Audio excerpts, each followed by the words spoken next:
আচ্ছা ভ্যান কয়টা ঠিক আছে? একটা। একটা ভ্যান ঠিক আছে, 7 লোক যাবে নাকি সে? রাশিদের তো একটা ভ্যান লাগে, আর রাশিদ থেকে সাদাপুরে ভ্যানে যাবো আমি। ভ্যানে যাবো, খালি ভ্যানে যাবো। সে যে তো ভ্যানে লিখানো, ভ্যানে থাকলে তো চাইলো না, তুই দেখলো নি? ভ্যানে লিলে নাকি বলে ভ্যানে টায়ার ফাইটে যাবি। ও আমি যে ভাবো যাবো নি, তুমি আমার খাওয়াটা ঠিক রাখো। দুধ দুধ লুজ ফিটিং জুতা, এই লুজ ফিটিং জুতা পরে কি হাঁটা যায়? যদি একটু ছোট হইতো তাও হাঁটা যায়।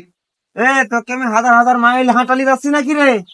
এই সামনে হচ্ছে স্ট্যান্ড, আর একটু গেলে তো মিয়ার বাড়ি। তুই স্ট্যান্ড থেকে ভ্যানে যাবি, ভ্যানে থাকি মিয়ার বাড়ি যাবি, মিয়ার বাড়ি খাওয়া দাওয়া করি, মিয়াটা দেখি সারি আবার ভ্যানে চড়ি তোর বাড়িতে আসি নামবি। বুঝতে পারছিস রে সাহেব? পাগল যদি বুঝতো তাহলে ভালোই হতো। স্যান্ডেল কনে গেল? এই তুমি পাগল বললি কে? এই তুমি পাগল বললি কে?